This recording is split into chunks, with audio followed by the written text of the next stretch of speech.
바벨론 군대가 쳐들어오니까 굉장히 무서워 떨었습니다. 그리고 포로로 잡혀가는 게 그게 끔찍한 일이잖아요. 그러니까 그런 이스라엘 백성들을 바라보시면서 그 하나님의 뜻이 뭔가, 하나님의 뜻은 이스라엘 백성들을 완전히 멸망시키려고 하는 게 아니라 이스라엘 백성들의 미래에 소망을 주려고 하는 것이다.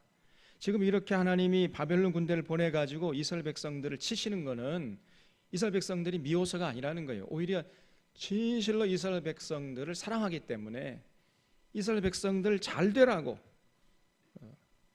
하는 차원에서 하는 것이지, 이스라엘 백성들을 미워해서 이스라엘 백성들 저주하기 위해서 하는 게 아니라는 것입니다. 그래서 너희를 향한 내 생각을 내가 하나니 평안이요 재앙이 아니니라 그랬잖아요. 그래서 너희에게 미래와 희망을 주기 위해서 지금 이렇게 하고 있다는 것입니다. 그런 연장선상에서 지금 계속 30장, 31장, 32장에서 말씀하고 있는 거예요. 그래서 이 30장에서도 보면은 전체가 이 이스라엘 백성들은 언젠가는 다시 이 예루살렘으로 돌아오게 될 것이다. 하나님이 돌아가게 하시겠다는 거예요. 그러니 너무 두려워하지 말고 놀라지 말고 떨지 말아라, 이렇게 말씀하시는 겁니다. 여기 30장 1절에 여호와께로부터 말씀이 예레미야에게 임하여 이르시니라. 예레미야에게 말씀이 이렇게 계속 이어진 게 아니라 간헐적으로 이렇게 종종 하나님의 말씀이 임했다는 거죠. 오늘날도 그렇게 임하면 얼마나 좋겠습니까마는 오늘날에는요 그렇게 임하지 않으세요. 왜 그럴까요? 성경이 다 기록되어 있으니까 성경만 우리가 제대로 읽으면 하나님의 뜻을 잘 분별할 수 있습니다. 그래서 직접 하나님께로부터 직통 계시 받겠다, 이런 사람은 아주 위험한 사람이고 경계해야 할 사람이에요. 근데 이제 옛날에는 성경도 기록되지 않았잖아요. 그래서 종종 하나님이 직접 이 음성을 들려주셨던 것 같아요. 우리도 종종 하나님의 음성을 들으면 얼마나 좋겠습니까만 그 좋은 것만 아닙니다, 여러분. 하나님이 직접 뵌다는 것은 굉장히 기분 좋은 일일까요? 사실 무섭고 떨리는 일일까요? 무섭고 떨리는 굉장히 무서운 일입니다, 여러분. 이 우주 만물을 창조하신 여호와 하나님을 직접 뵌다는 것은, 그리고 그 하나님의 음성을 직접 듣는다는 것은 굉장히 두렵고 떨리는 거예요. 그래서 과거에 이스라엘 백성들이 시내산 도착했을 때 모세와 그 이스라엘 백성들이 하나님께서 직접 말씀하지 마시고 어떤 한 선지자를 통해서 말씀해 주시옵소서, 이렇게 요청했잖아요. 근데 오늘날에는 말이죠, 직통 계시 받겠다는 사람들이 많아요. 대부분 올바른 사람들이 아닙니다. 그런 사람들을 경계해야 돼요. 그래서 여호와께로부터 말씀이 예레미야에게 임하여 이르시니라. 이스라엘의 하나님 여호와께서 이와 같이 말씀하여 이르시기를 내가 네게 알려준 모든 말을 책에 기록하라. 여호와의 말씀이니라. 보라, 내가 내 백성 이스라엘과 유다의 포로를 돌아가게 할 날이 올 것이라는 거예요. 그래서 여기 이스라엘과 유다의 포로는 지금 바벨론의 포로로 잡혀가고 있는 그 이스라엘 백성들이죠. 지금은 포로로 잡혀가지만은 언제가 다시 돌아올 날이 있을 것이다. 그러니 뭐하지 말라고요? 두려워하지 말고 놀라지 말아라. 왜 이렇게 벌벌 떠니 너희들? 벌벌 떠지 말어. 그런 얘기입니다. 내가 그들을 그 조상들에게 준 땅으로 돌아오게 할 것이니 그들이 그 땅을 차지하리라. 여호와께서 말씀하시니라. 여호와께서 이스라엘과 유다에 대하여 하신 말씀이 이러하니라. 여호와께서 이와 같이 말씀하시되 우리가 무서워 떠는 자의 소리를 들으니, 여기 우리가 무서워 떠는 자의 소리를 들으니 두려움이요 평안함이 아니로다 할 때 우리가 누구예요? 예? 여호와께서 이와 같이 말씀하시되, 그런 다음에 우리가 무서워 떠는 자의 소리를 들으니 두려움이요 평안함이 아니로다 그랬죠. 우리는 누구겠습니까? 그러니까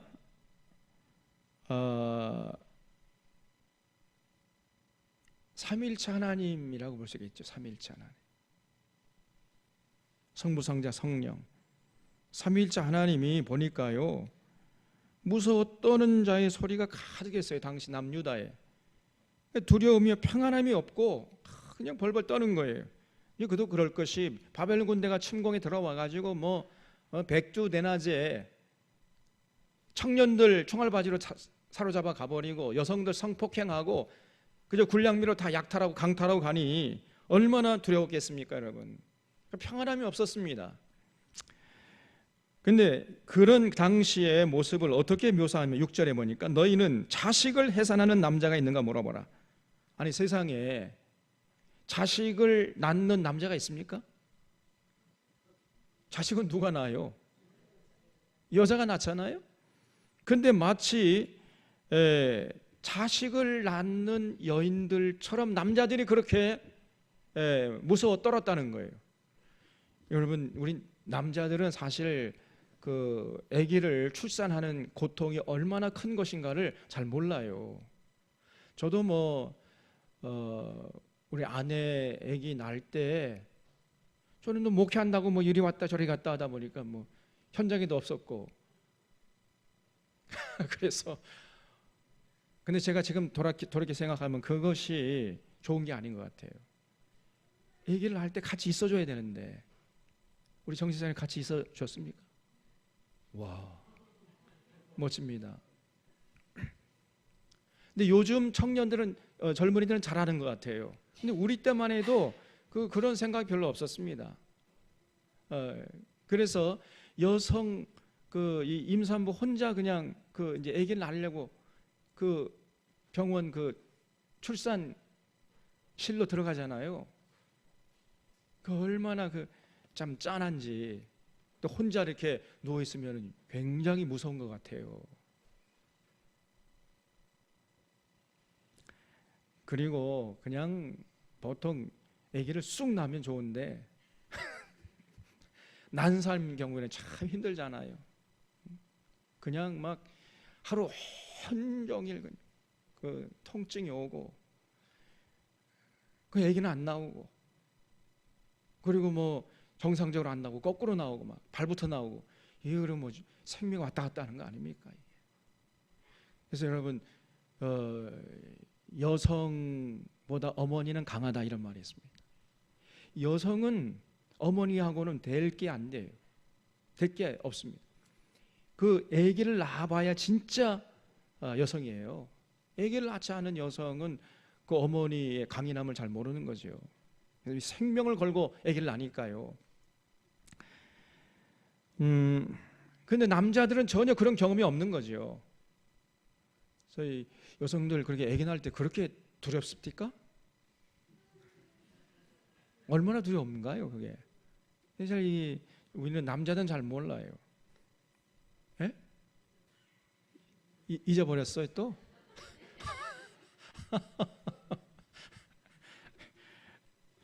근데 얼마나 두려웠던지 아마 이 예레미야 하나님께서 마치 그렇게 묘사를 하세요. 해산하는 남자가 있는가?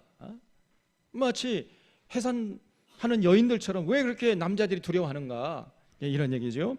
그래서 해산하는 남자가 있는가 물어보라. 어찌하여 모든 남자가 해산하는 여자같이 손을 자기 허리에 대고 모든 얼굴이 겁에 질려 새파래졌는가? 그 정도로 두려워했다는 거죠. 사실 그렇잖아요. 바벨론 군대가 쳐들어오는데 슬프다 그날이여 그와 같이 엄청난 날이 없으리라. 그날은 야곱의 환난의 때가 되미로다. 그러나 그가 환난에서 구하여 냄을 얻으리로다. 그러나 그 환난의 때 그 이후를 생각하라는 거예요. 반드시 그가 환난에서 구하여 냄을 얻게 될 것이다. 만군의 여호와의 말씀이라. 그날에 내가 내 목에서 그 멍에를 꺾어버리며 내 포박을 끊으리니 다시는 이방인을 섬기지 않으리라. 그들은 그들의 하나님 여호와를 섬기며 내가 그들을 위하여 세울 그들의 왕 다윗을 섬기리라. 거기 출처 보십시오. 그들의 왕 다윗을 섬기리라. 여기서 다윗은 누구를 말할까요? 다윗은 이미 죽은 사람인데 다윗을 섬긴다는 말이 무슨 말이겠습니까? 그 하나님 마음에 합한 유일한 왕이 누구였죠?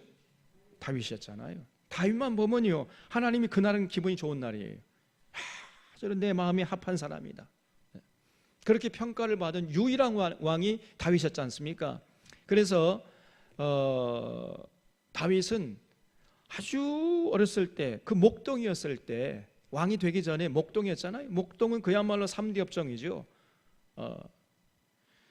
그래서 그렇게 가난하고 못 먹고 헐벗고 사람들의 주목이 대상이 되지 않았을 때, 그때 하나님을 찬양했잖아요. 양떼를 치면서 청청이 떠 있는 별을 바라보면서 하나님을 찬양했습니다. 그 다윗이 악기를 노래 잘했는데 바로 그 목동이었을 때 하나님을 찬양하는 솜씨예요, 그게. 그런데 그러한 다윗의 신앙이 나중에 막 출세하고 세상 떵떵거리고 통일왕국의 왕이 됐을 때도 여전히 변치 않았어요. 그러니까 가난할 때나 또 부할 때나 전혀 변하지 않고 하나님을 평생 동안 신실하게 섬겼던 사람, 그래서 하나님 마음에 합한 사람이 바로 다윗이었습니다. 그래서 모든 사람들의 그 평가의 기준은 다윗이에요. 하나님 입장에서 볼 때 하나님처럼 했어, 아니 하나님께서 이제 사람을 볼 때 평가할 때 다윗처럼 했어, 그러면 그 사람은 제대로 신앙생활 한 사람이고, 다윗처럼 안 했어, 그러면 끝장입니다. 모든 판단의 기준, 그 본이 다윗이에요. 그래서 여기 그들의 왕 다윗을 섬기리라 하는 말은 다윗이, 그 이름 그대로 다윗이 아니고 다윗 같은 사람이에요. 다윗 같은 사람. 그래서 내가 그들 위하여 세울 그들의 왕 다윗을 섬기리라. 그래서 하나님이 보내신 진정한 메시아 통치자가 이제 와가지고 그 통치자의 통치를 받게 하시겠다는 것입니다. 늘 하나님의 뜻을 받들어서 그 권력을 남용하지 않고 그 권력을 잘 선용해가지고 백성들을 섬기는 이러한 왕의 통치를 받게 해줄 것이다, 이런 말씀이죠. 지난 우리 주일 오후 때 제가 집에 가서 종종 이렇게 그 종합적으로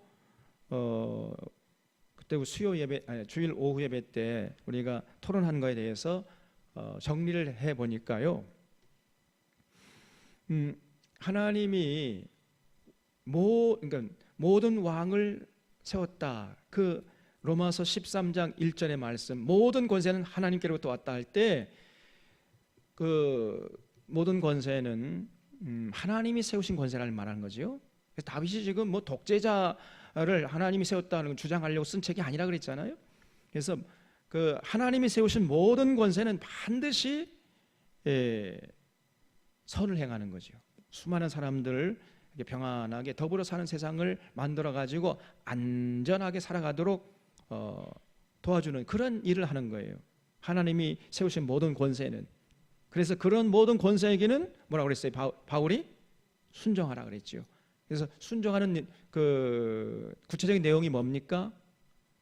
세금을 내야죠. 세금 포탈하지 말고 정직하게 세금 내고, 그 다음에 그 시민의 의무, 4대 의무, 납세 의무, 국방의 의무, 교육의 의무, 근로의 의무, 이거를 똑바로 감당하라.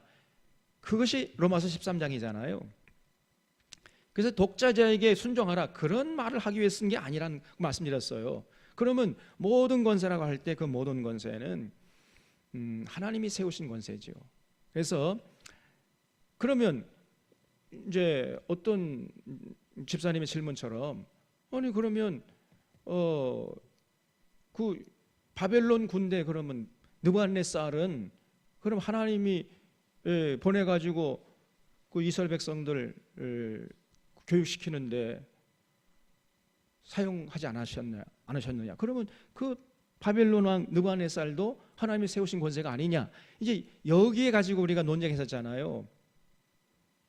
그런데 그 표현을 조금만 달리 해보면 금방 정리가 될 것 같아요. 뭐냐면은 하나님이 세우신 권세가 아니고 하나님이 사용하시는 권세예요. 하나님이 세우진 않았어요. 그들이 왕을 세웠으나 나는 모르는 바며 그랬지요. 하나님이 모르시는 권세가 있습니까 없습니까? 있단 말이에요. 호세에서 말씀했죠. 호세 8장에서 하나님이 세우지 않은 권세가 있어요. 근데 하나님이 세우지 않은 권세는 반드시 어떻게 되겠습니까? 권력을 남용하겠지요. 악을 행하겠지요.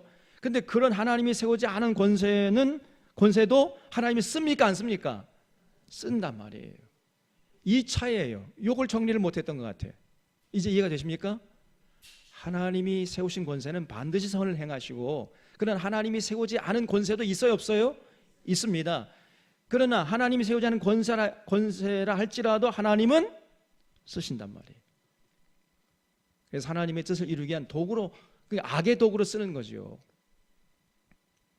이해가 되셨죠? 이제 정리가 되실 줄로 믿습니다. 그래서 제가 주일날 오후 가만히 곰곰이 생각해 보니까 그게 정리가 되더라고요. 그래서 로마서 13장을 가지고 독재자에게 순종하라 이렇게 얘기하는 것은, 그렇게 그런 목사님들이 있어요.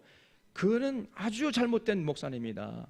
그건 아주 성경을 왜곡하는 것이다. 제가 그렇게 말씀드린 거예요. 독자에게 부역하면서 이거 봐라, 로마서 13장에 모든 것을 하나님께서 세웠다고 하지 않았느냐, 그러니까 독자에게 순종하라. 이건 궤변이냐, 궤변. 바울이 그런 궤변을 주장하기 위해서 쓴 책이 아니란 말이에요. 정리가 되셨죠? 그러면 일제에도 우리가 순종해야죠. 일제 항거해고 독립만세운동했던, 그럼 다 잘못이죠. 그건 하나님이 세우신 권세인데 왜 이게 항거합니까? 그건 잘못된 것이다 그 말이에요. 그래서 로마서 13장 1절을 왜곡하는 이런 거짓 선지자들의 말에 휘둘리면 안 된다, 그런 말씀을 드렸습니다. 그래서 여기 이제 그 바벨론 군대를 보내가지고 이스라엘 백성들 지금 그들의 악을 제거하는 그런 일을 지금 하나님이 하고 계시는 거예요. 그래서 여기 7절 보면 슬프다 그날이 그와 같이 엄청난 날이 없으리라. 그날은 야곱의 환난의 때가 되미로다. 그러나 그가 환난에서 구하여 냄을 얻으리로다.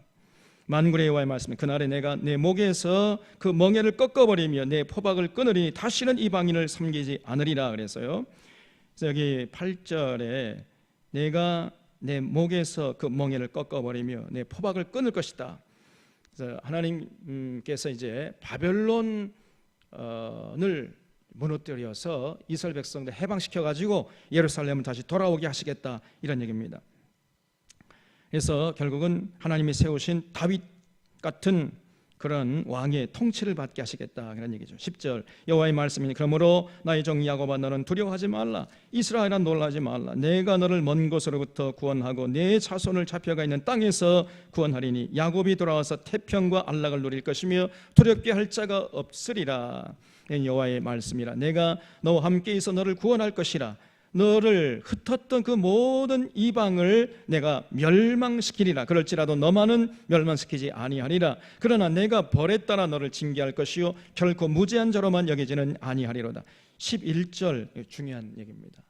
줄쳐 보십시오. 너를 흩었던 그 모든 이방을 내가 멸망시키리라 그랬어요. 그럴지라도 너만큼은 멸망시키지 아니할 것이다. 그러나 내가 너를 결코 무죄한 자로 여기지 않고 법에 따라 너를 징계할 것이다. 여러분, 이것이 우리가 믿는 여호와 하나님인 줄 믿으시기 바랍니다. 여러분, 하나님의 택한 백성들이 죄를 범하잖아요. 그러면 하나님이 택한 백성이라고 죄를 범해도 그냥 하나님이 그냥 슬쩍 넘어가실까요? 그런 하나님이십니까? 아니라는 거예요. 죄를 범하면 반드시 그 죄에 상응하는 죄값을 받게 하신단 말이에요. 하나님이 택한 이스라엘 백성이라 할지라도 이방인들이 아니고 하나님이 택한 백성이라 할지라도 하나님은요, 죄를 범하면은 모른 체 하지 않아요. 반드시 그 죄값을 받게 하세요. 내가 택한 백성이니까 내가 모른 체 해줘야지. 우리 하나님은 그렇지 않습니다. 공평하신 하나님, 정의로우신 하나님이세요. 그래서 그 택한 유대인이라 할지라도 죄를 범하면 반드시 징체하신단 말이에요. 징책. 그런데 뭘 가지고 하세요? 어떻게 구체적으로? 더 악한 바벨론 군대를 보내가지고 이스라엘 백성들을 혼내주셨단 말이죠.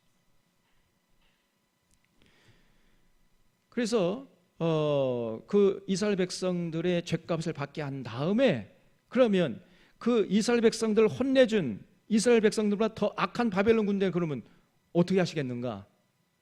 어떻게 하시겠어요? 완전히 진멸시켜 버리신다는 거예요. 그러나 택한 이스라엘 백성들은 완전히 멸망시키지 않으신다는 거예요. 이것이 차이점이에요. 이방인과 택한 백성들의 차이점은 바로 그것입니다. 그러니까 죄를 보면 똑같이 벌을 받아요. 벌을 받지만은 하나님의 택한 백성들은 완전히 버리지 않으신다. 그리고 죄를 범하면 택한 백성이라 할지라도 하나님 혼내시는데 더 악한 사람을 데려와서 혼내신단 말이에요. 그리고 혼낸 이후에는 그 하나님의 도구, 그 악의 도구를 그냥 하나님이 이제 버리신다. 이것이 우리가 믿는 여호와 하나님이세요. 여러분, 이 11절에 그 하나님의 섭리가 잘 나와 있습니다. 그래서 여러분, 우리가 일제 우리 민족적인 차원에서 생각해 볼 때 우리가 뭐 일제 식민지에 빠졌고 3.1 운동 했지만 여러분 3.1 운동은 뭐 한때 반짝했지만 그 이후에요. 그 일제가 그냥 막 더 강력하게 압제를 했습니다. 그리고 사실 그 지난 주일에 말씀을 못 드렸지만은 그 3.1 운동 때에는 전 교회가 네트워킹 해가지고 참여했지만은 그 이후에 일제가 총칼로 무자비하게 진압을 했어요. 그래서 그 이후에 교회가 어떻게 됐을까요? 풍지 박살이 난 거예요. 그래서 그 이후에는 교회가 이제 이 세상 역사, 정치 이런 데 별로 관심을 안 갖고 어디로 주로 관심을 무게중심을 쏟았을까요? 옮겼을까요? 저 죽어서 가는 장차 죽어서 가는 피안의 세계, 저 천국 이런 데 신앙의 무게중심을 옮겨가 버렸던 거예요. 왜냐하면 올바른 목사님들은 다 어디 가 있습니까? 지금 감옥에 가 있는 감옥에. 그래서 영적 어두움이 찾아왔던 거예요. 교회가. 그런 아픈 역사가 있는 겁니다, 여러분. 그런데 그러면 이 나라를 하나님이 완전히 버리시겠는가? 제가 생각할 때는요, 하나님이 이 나라를 버리지 않으실 것 같아요. 그렇게 일제가 더 악한 사람들 아닙니까? 우리 대한민국 이 한민족보다 일제가 제가 볼 때 한 100배는 더 악한 것 같아요. 100배, 1000배는. 못된 짓을 너무나 많이 했어요, 일본 애들이. 근데 아직도 회개를 하지 않고 있습니다. 그래서 그런 악한 일본 군대를 보내가지고 이 하나님의 백성들을 혼내주신 거죠. 그래서 정신 번쩍 들게 한 다음에 그러면 그 하나님 백성을 혼내준 그 일본 군대를 어떻게 할까요? 하나님이 이제 완전히 그냥 쓸어버리신다. 그러기 전에 빨리 저것들이 회개해야 되는데 아직도 회개하지 않고 저 아베 정권이 까불게 되고 있잖아요. 예? 그렇죠. 일종의 하나님의 경고죠, 저것. 그래도 깨닫지 못하고 있어요.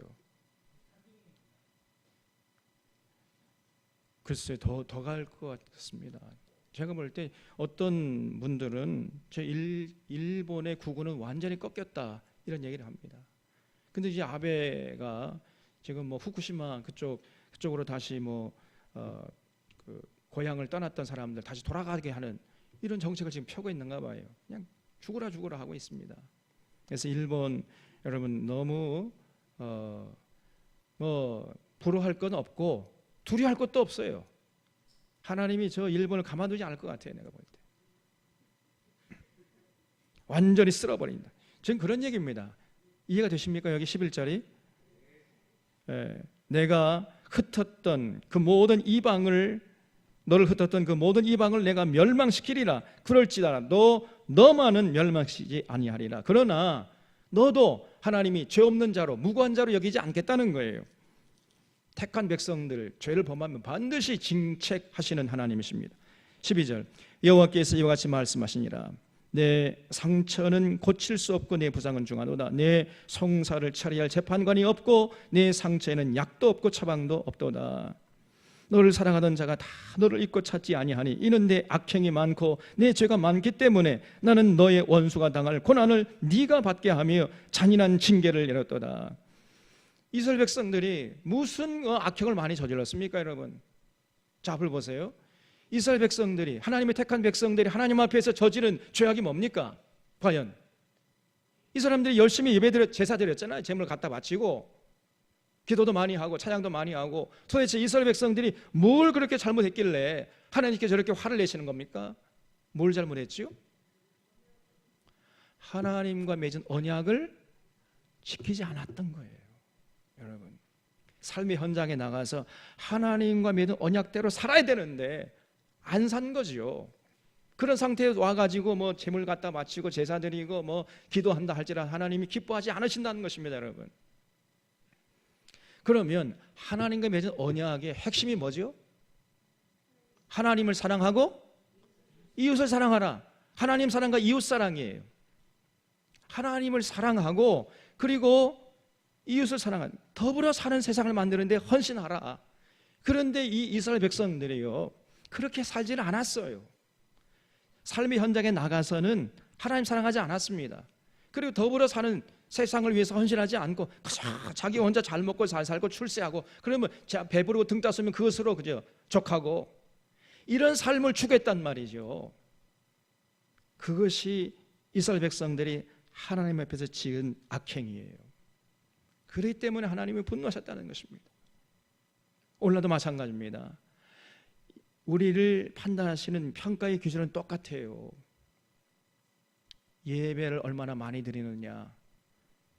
예배 많이 드리면 좋죠. 그러나 그것으로 신앙의 의무를 다한 게 아니라는 겁니다. 그거는 시발점이고 종착점이 아니에요. 예배 드리고 기도하고 헌금 바치고 찬양하고, 이거는 결론이 아니고 과정이에요, 과정. 그런 신앙적인 행위를 통해서 우리의 삶의 현장에 나가서 거기서 하나님의 뜻을 받들어 살아야 되는 것입니다, 여러분. 그렇게 하기 위해서 우리가 예배드리고 또 기도하고 찬양하고 그렇게 하는 거죠. 근데 이 이스라엘 백성들이 그걸 안 했어요. 하나님 사랑하지도 않고 바알을 섬기고 바알의 가르침을 따라 살아버리고, 그러니까 권력자는 권력을 남용하고 상인들은 다 그저 눈 속이고 상인 장사해 먹고 거짓 저울과 거짓 추를 가지고, 그리고 재판관은 뇌물 받아 재판해버리고 말이에요. 이러면서 또 주일 되면 와가지고 하나님 사랑합니다, 그러면 재물 갖다 바치고, 하나님이 그걸 기뻐하시기는커녕 분노하셨다는 것입니다. 이걸 잊지 마셔야 돼요. 그래서 도대체 이스라엘 백성들이 하나님이 지은 악행이 많다고 그랬는데 뭐냐? 다른 게 아니에요. 하나님과 맺은 언약 지키지 않은 겁니다. 하나님 사랑하지 않고 이웃 사랑하지 않고 지 혼자 그저 잘 먹고 잘 살려고 이런 삶을 살았다는 겁니다. 그래서 내가 너에게 원수가 당할 고난을 받게 하고 잔인한 징계를 내렸다, 이렇게 말씀하시는 거죠. 15절에 너는 어찌하여 내 상처 때문에 부르짖느냐? 내 고통이 심하도다. 내 악행이 많고 내 죄가 허다함으로 내가 이 일을 너에게 행하였느니라. 그러므로 너를 먹는 모든 자는 잡아먹힐 것이며. 여기 16절에 그러므로, 이 번역이 조금 좀 미흡한 것 같아요. 그러므로라는 그 접속사를 쓸 게 아니라 그러나 이렇게 써야 돼요. 그래서 제가 이게 좀 이상하다 해서 다른 번역본을 찾아보니까 다른 모든 번역본은 그러나로 돼 있어요. 그러나. 여러분 그 새 번역이라든가 표준 번역서, 우리 한글 번역서도 여러 개정판이 많아요. 다른 번역서를 보면은 그러므로가 아니라 그러나로 돼 있어요. 그러나. 그래서 그러나 너를 먹는 모든 자는 잡아먹힐 것이며. 그래서 하나님께서 이스라엘 백성들 죄를 범했기 때문에 바벨론 군대를 보내가지고 막 고통을 당하게 했지만은, 그러나 그 이스라엘 백성들을 고통스럽게 한 바벨론 군대 하나님이 가만두지 않겠다는 겁니다. 너를 먹는 모든 자는 잡아먹힐 것이며 내 모든 대적은 사로잡혀 갈 것이고 너에게서 탈취해 간 자는 탈취를 당할 것이며 너에게서 노략질한 모든 자는 노략물이 되리라. 여호와의 말씀이니라. 그들이 쫓겨난 자라 하매 시온을 찾는 자가 없은즉 내가 너의 상처로부터 새살이 돋아나게 하여 너를 고쳐주리라. 그걸 주셔보십시오. 너를 고쳐주리라. 지금 하나님이 이스라엘 백성들을 고쳐주는 과정이라는 거예요. 이게 그러니까 두려워하지 말라 그런 얘기죠. 여호와께서 말씀하시니라. 보라, 내가 야곱 장막의 포로들을 돌아오게 할 것이고 그 거처들의 사랑을 베풀 것이라. 성읍은 그 폐허가 된 언덕 위에 건축될 것이요 그 보르는 규정에 따라 사람이 살게 되리라. 그들에게서 감사하는 소리가 나오고 즐거워하는 자들의 소리가 나오리라. 내가 그들을 번성하게 하리니 그들의 수가 줄어들지 아니하겠고 내가 그들을 존귀하게 하리니 그들은 비천하여지지 아니하리라. 아주 하나님이 이스라엘 백성들 지금 위로하고 소망을 불어넣어 주려고 애를 쓰시잖아요.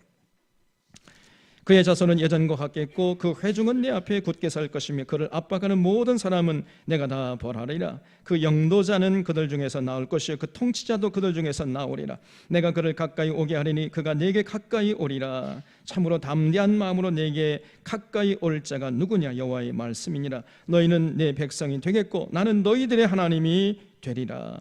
보라, 여호와의 노여움이 일어나 폭풍과 회오리 바람처럼 악인의 머리 위에서 회오리 칠 것이라. 여호와의 진노는 그의 마음에 뜻한 말을 행하여 이루기까지는 돌이키지 아니하나니 너희가 끝날에 그것을 깨달으리라. 그래서 이 30장 전체가 지금 바벨론 포로로 막 잡혀가 나라가 지금 망할 지경이에요. 그래서 벌원 그 하나님의 진노 앞에 두려워 떨고 있는 이스라엘 백성들에게 하나님이 위로와 소망을 지금 불어넣고 계십니다. 두려워하지 말아라. 이것으로 끝나는 게 아니라는 거예요. 너희들은 결코 망하지 않을 것이고 언젠가 때가 되면 다시 예루살렘으로 돌아오게 역사하실 거라는 것입니다.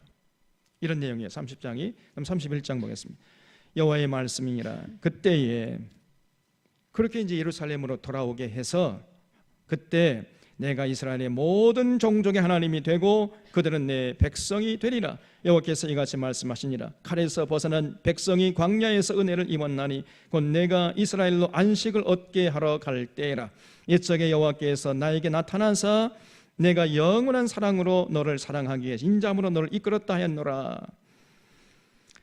이 2절 3절 이 번역이 이것도요 굉장히 잘못된 번역이에요.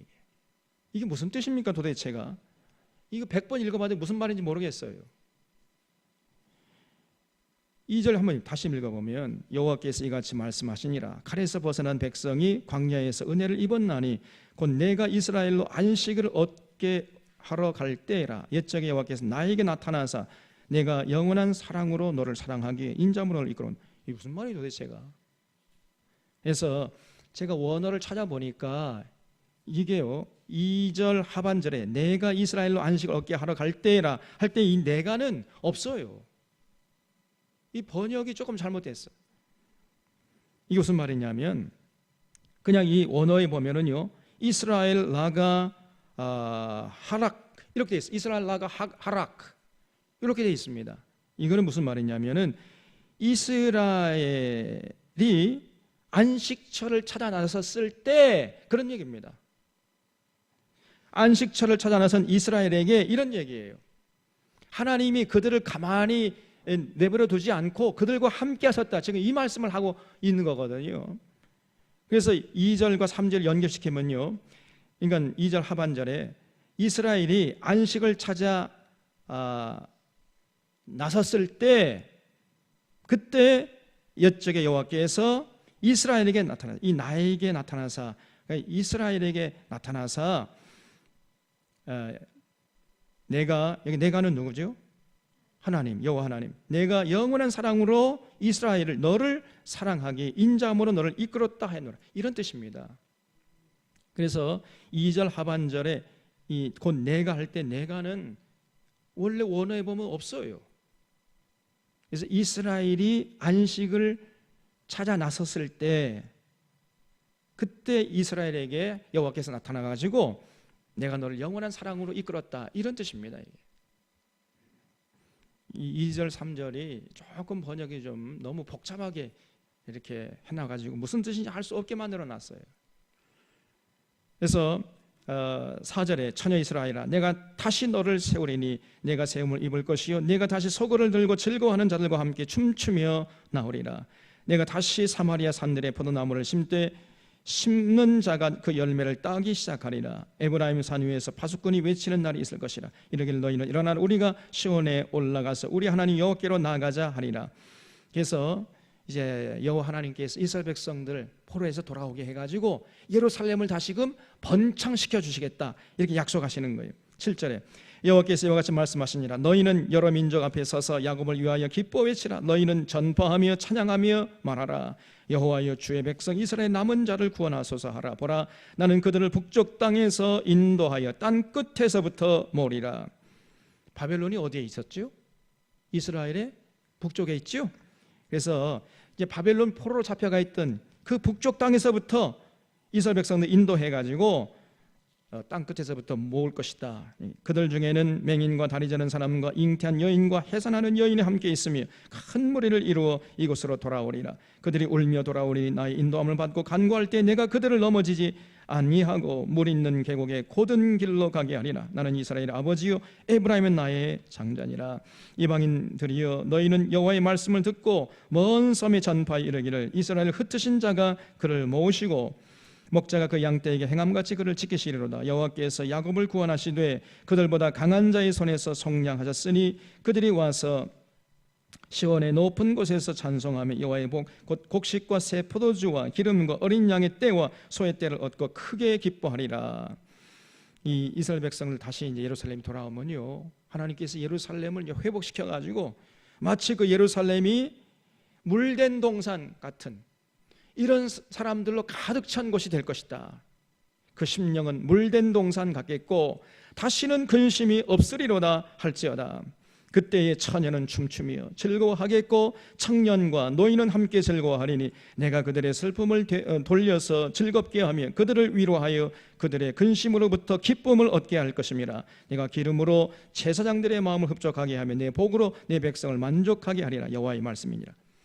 그러니까 지금 30장부터 끊임없이 그 무서워서 벌벌 떨고 있는 이스라엘 백성들에게 하나님이 다가가셔가지고요 얘들아 두려워하지 마라. 너희들이 이 재난 당하는 거 이것이 끝이 아니야. 조금 고난 당한 다음에 다시 돌아오게 하나님께서 하실 거라는 겁니다.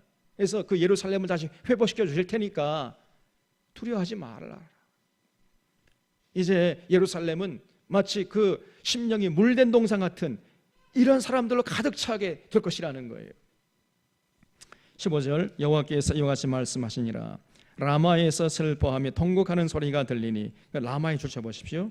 이 라마가 참 이스라엘 역사 속에서 굉장히 중요한 곳이라고 말씀드렸습니다. 여러분 이 라마는요 베들레헴 북쪽 베델 그 근방에 있는 땅인 이름인데 바로 라헬이 그 아브라함이 아니고 누구죠? 라헬 야곱의 아내 라헬이 죽어서 묻힌 곳이에요. 창세기 35장 19절에 나와 있습니다. 근데 놀랍게도 그 후에 이 라마가 어떤 곳이었냐면요 바벨론 군대가 쳐들어와 가지고 이스라엘 백성들을 청년들 포로로 잡아갔잖아요. 근데 포로로 잡아가지고 바벨론으로 출발하는 그 출발 지점, 그러니까 포로들의 집합지, 집결지가 바로 라마였어요. 그래서 라마에서부터 이제 바벨론으로 포로 가는 그 포로들의 행진이 시작됐던 것입니다. 그것이 바로 라마예요. 그래서 그 라마에 있던 라헬이 무덤 속에서 자기들 후손들이 포로로 잡혀가는 걸 보고 슬피 울었다는 것입니다. 그럴 정도로 비참한 곳이었어요. 여러분 옛날에 우리 일제 식민지에서 그 막 위안부, 우리의 누이들이 위안부로 끌려갔잖아요. 우리들의 형님들, 부모님들이 그 막 탄광, 일본의 그 전쟁 총알바지로 잡혀가는 그 출발점이 어디였습니까?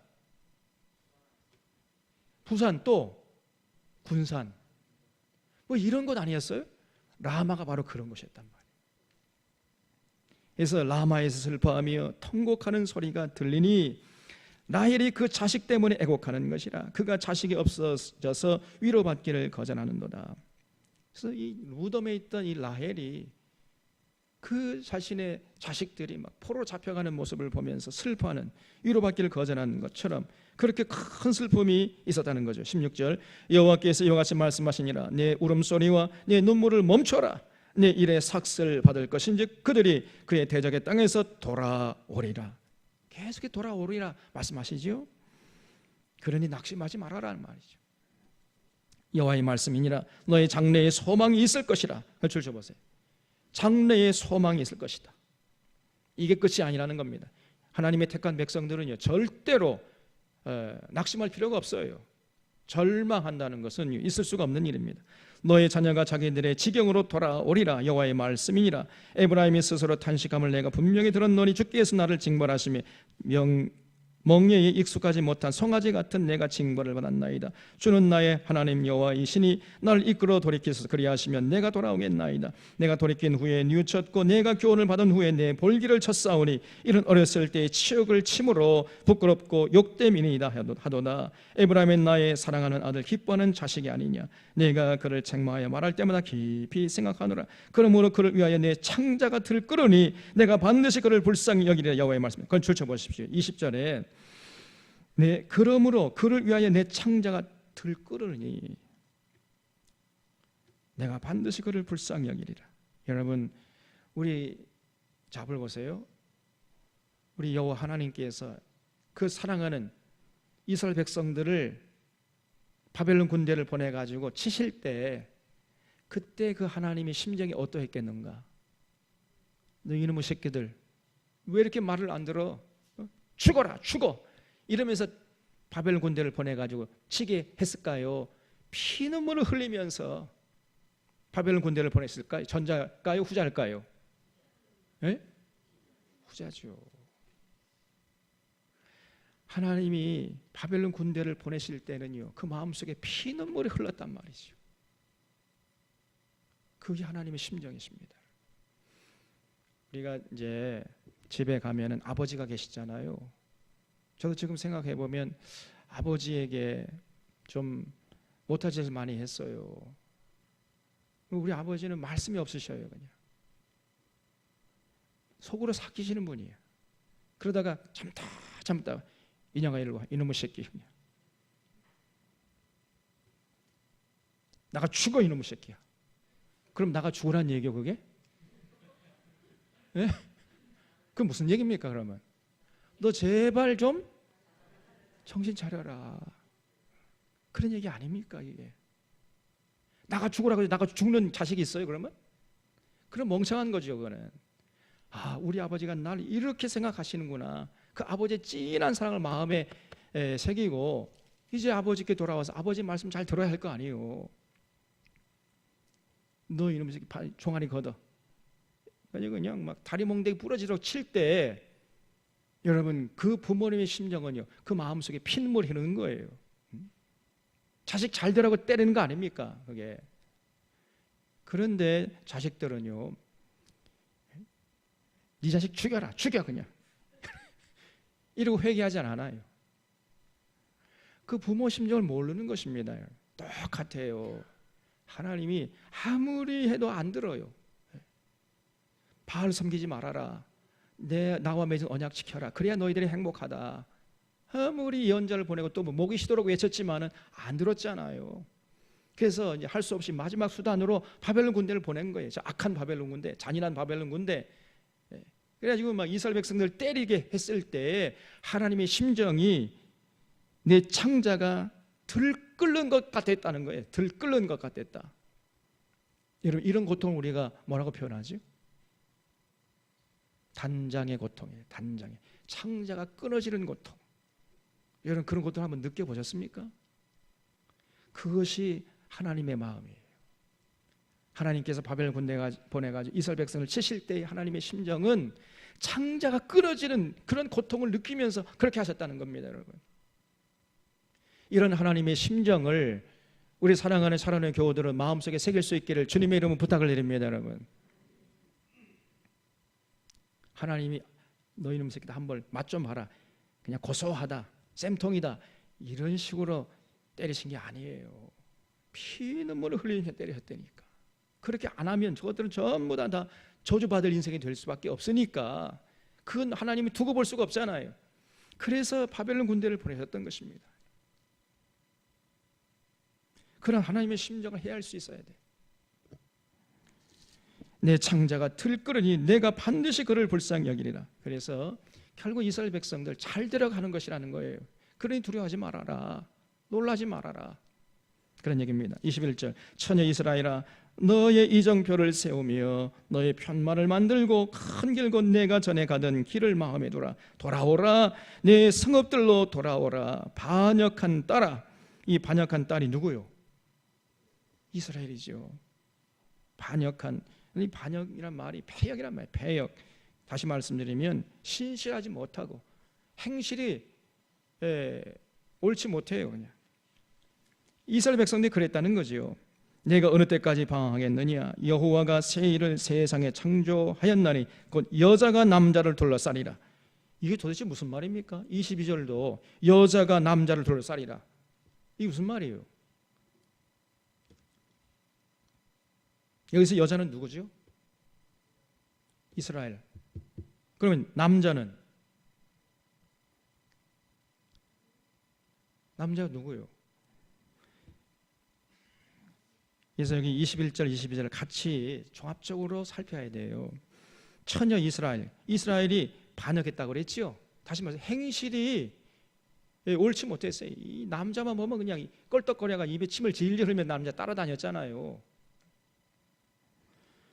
근데 네가 어느 때까지 이렇게 방황하겠느냐?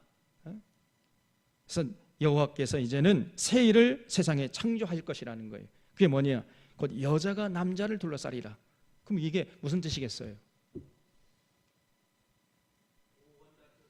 예? 보호한다. 조금 개념이 아닌 것 같은데 조금 더 한번 생각해 보십시오.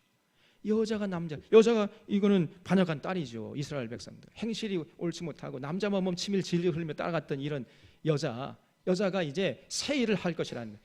과거에는 그 여자는 남자만 보면 막 따라다녔잖아요. 이제는 새 일을 창조해가지고 누가 따라다녀요? 여자가 따라다녀요? 남자가 따라다녀요? 남자가 여자를 따라다니게 하시겠다는 거예요. 그건 무슨 말입니까 그러면?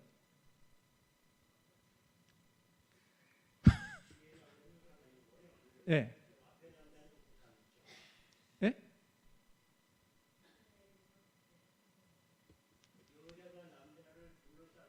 예.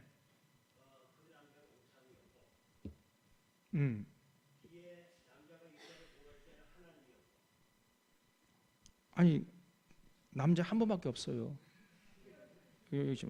22절에 여자가 남자를 둘러싸리라. 과거에는 남자가 여자를 둘러쌌었어요. 그런데 하나님께서 이제는 새 일을 창조해가지고 여자가 남자를 둘러싸게 하시겠다는 거예요. 그럼 이게 도대체 무슨 말이에요? 네, 돌아와가지고 어떻게 하겠다는 거예요? 그러니까 어떻게 됩니까? 이제 그렇게 살면 어떻게 되는 거예요? 하나님 언약을 지키고 신실하게 살면 어떻게 됩니까? 개인은 행복하고 사회는 평화롭고 국력은 강해지겠죠. 그래서 주변 열방들과 어떻게 되는 거예요? 열방들에게 어떻게 되는 거예요? 영향력을 행사해요? 영향을 받아요? 영향력을 행사하는 그런 삶이 될 것이다. 이제 그 말이죠. 이해가 되십니까? 과거에는요, 이 여자가 끊임없이 남자들에게 이리저리 그냥 영향 받아가지고 막 이 남자 저 남자 끌려다녔어요. 방황했어요. 근데 이제는 수많은 남자들이 이 여자에게 와가지고 영향을 받게 될 것이라는 겁니다. 이제 하나님이 예루살렘을 회복시켜가지고요, 그런 참 멋진 나라를 세워주시겠다, 이런 얘기죠. 이해가 되십니까?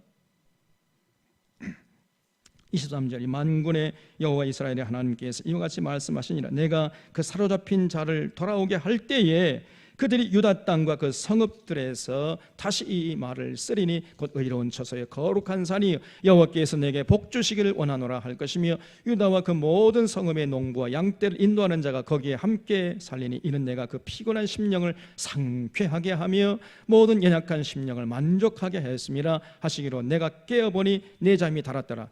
26절도 이것도 상당히 이게 논쟁의 대상이 됩니다. 내가 깨어보니 내 잠이 달았더라 할 때 내가 누구겠어요?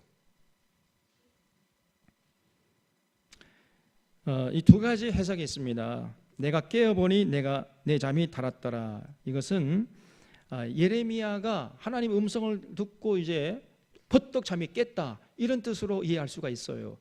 그래 퍼뜩 잠이 깨보니까 야 이게 진짜 내가 꿈속에서 하나님을 만났구나 이런 뜻이라고 해석할 수 있고요. 두 번째는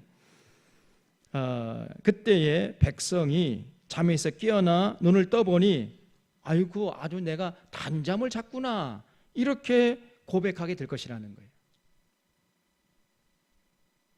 근데 전후 문맥을 살펴보면은 첫 번째 해석보다 두 번째 해석이 훨씬 더 일리가 있는 해석이에요. 그래서 쉽게 말하면은 이스라엘 백성들이 바벨론에 지금 고통을 받잖아요.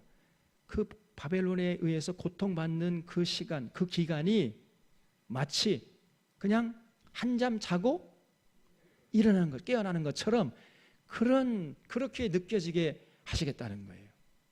무슨 말인지 이해가 되십니까? 하나님이 지금 바벨론 군대를 보내가지고 막 포로 잡혀가서 바벨론 포로 70년 동안 살게 하시고 다시 돌아오게 하실 텐데 다시 돌아오게 된 다음에는 아이고 내가 잠깐 자다가 일어났구나 이렇게 내가 단잠을 자고 일어났구나 이렇게 느끼게 해주시겠다는 겁니다. 무슨 말인지 이해되시는 거예요? 우리가 성경을 읽으면 이해하면서 읽으셔야 돼. 그냥 무작정 읽으면 안 돼요. 하나님의 심정이 느껴지도록 읽으셔야 됩니다. 그래서 그럴 정도로 지금 하나님이 이스라엘 백성들을 배려하고 계시는 거예요. 내가 이스라엘 백성을 절대로 버리는 게 아니야. 너희들 두려워하지 말어. 놀라지 말고. 내가 너희들이 지금 저주하는 것이 아니라 너희들이 죄를 범했기 때문에 그 죄를 지금 내가 제거하기 위해서 그런 과정이야. 내가 다시 너희들 예루살렘을 돌아오게 해서 이제 의로운 처소 거룩한 산이 여호와께서 내게 복 주시길 원하노 이런 아름다운 나라를 세워 주실 거라는 겁니다. 자 27절 여호와의 말씀이니라 보라 내가 사람의 씨와 짐승의 씨를 이스라엘 집과 유다 집에 뿌릴 날이 이르니 깨어서 그들을 뿌리 뽑으며 무너뜨리며 전복하며 멸망시키며 괴롭게 하던 것과 같이 내가 깨어서 그들을 세우며 과거에는 그랬잖아요. 이스라엘 백성들 뿌리 뽑고 그냥 무너뜨리고 전복하며 멸망시키고 괴롭게 했잖아요. 왜냐하면 이스라엘 백성들이 하나님 말씀 안 들으니까 하나님과 맺은 약속 안 지키니까 그런 것처럼 이제는 내가 깨어서 그들을 세우며 심으리라 여호와의 말씀이니라.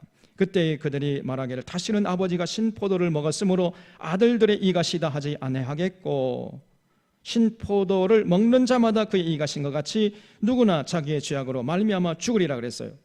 여기 29절 줄 쳐보십시오.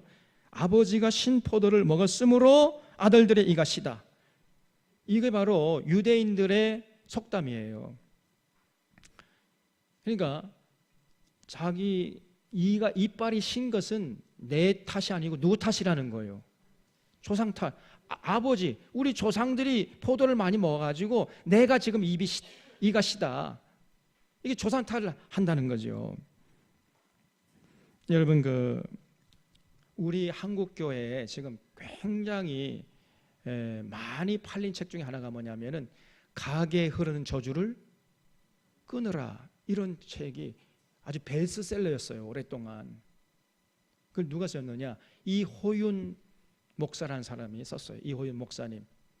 근데 얼마 전에 몇 년 전에 이호윤 목사님이 내가 잘못 생각했다, 내가 틀렸다 하면서 자기가 쓴 모든 책을 수거하고 그냥 불태워버렸어요. 여러분 가게에 흐르는 저주가 있을까요 없을까요? 그게 성경의 가르침일까요? 거짓된 가르침일까요? 거짓된 가르침이야. 여러분 그런 거 없습니다. 가게에 흐르는 저주 그런 거 없어요.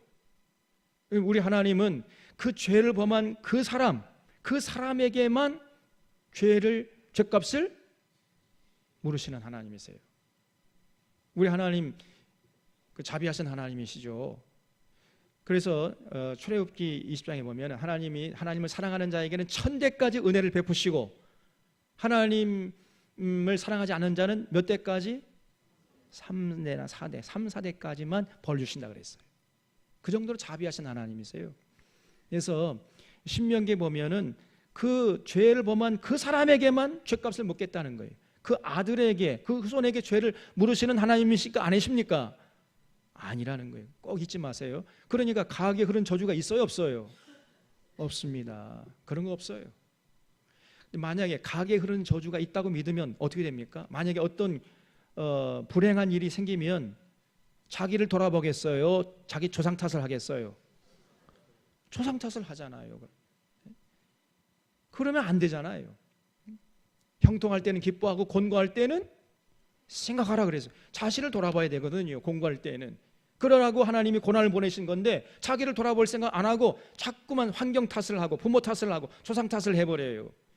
그래서 그거는 참된 신앙이 아니고 그거는 마귀의 신앙이에요. 마귀의 신앙. 가하게 그런 저주가 있다고 믿고 말이죠. 어떤 일이 생기면 한 조상만 탓하는 이런 사람들이 있다니까. 자기 탓을 해요. 자기 탓을. 자기를 돌아봐야 하는데 자기를 돌아볼 생각을 안 하는 거예요. 그래서 이제 그때는요, 그들이 다시는 그런 얘기 하지 않을 거라는 것입니다. 다시는 아버지가 신포도를 먹었으므로 아들들의 이가 시다 하지 아니할 것이다. 신포도를 먹는 자마다 그 이가 신 것 같이 누구나 자기의 죄악으로 말미암아 죽으리라 그랬어요. 이게 여호와 하나님의 말씀입니다. 우리 하나님은요, 자기가 지은 죄값을 당하게 하시는 분이시지 조상들의 그 죄값을 당하게 하는 그런 하나님이 아니에요. 그 조상들의 죄를 그 사람이 후손에게 묻는 하나님이 아니시라 그 말입니다. 믿으시기 바랍니다, 여러분. 오늘은 좀 이게 진도가 자꾸 늦어지는데 이게 31장 그래서 31절 이하를 보면은요, 이제 하나님이 이스라엘 백성들과 새 언약을 체결할 것이다 그랬어요. 근데 그 새 언약은 내용이 새로운 게 아니고 언약을 체결하는 방법이 새롭다는 거예요. 과거에 이스라엘 백성들 처음으로 출애굽해가지고 시내산에 불러 모았을 때 그때 체결한 건 시내산 언약이죠. 그때는 어떻게 체결했죠? 방법이 뭐였습니까? 그 언약을 어디서 썼어요?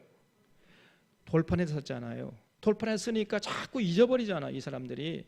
그래서 이제는 잊어버리지 못하도록 아예 그냥 그 하나님과 맺은 언약을 그들의 마음과 생각 속에 기록하리라 그랬습니다. 그래서 31절에 쭉 나옵니다. 그래서 아주 잊어버리지 못하도록, 그래서 이제 하나님과의 관계가 원만해지도록 그렇게 하나님께서 역사하시겠다 그랬어요. 그래서 이런 하나님의 이 말씀, 이 여호와의 말씀은요, 이제 그 후에도 이루어지지 않다가 언제 어느 때에 이루어졌죠?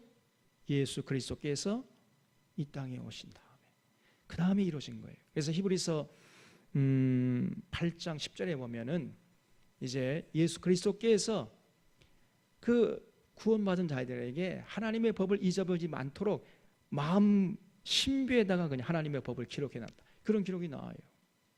그래서 예수 믿는다는 건 뭐냐? 여러분, 하나님과 언약 관계에 들어가서 이제 하나님의 법을 잊어버리지 않고 늘 우리 삶의 현장에서 하나님의 법대로 살아가려고 애를 쓰는, 그것이 바로 예수 믿는 거예요. 이 종교적인 행위, 신앙적인 행위에 그치는 것, 이거는 교회 마당만 밟는 것입니다. 하나님 절대 기뻐하는 자가 아니에요. 진짜 예수 믿는 사람은 이제 예수님을 통해서 하나님과의 관계를 회복해가지고 하나님과 맺은 언약대로 살아가려고 애를 써요. 하나님의 뜻대로 살려고. 이런 자가 진짜 신자야. 우리 사론교회가 이런 진짜 신자들, 그래서 정말 마치 물된 동산 같은 심령이 가득 찬 이런 멋진 교회로 우뚝 설 수 있기를 주님의 이름으로 축원합니다.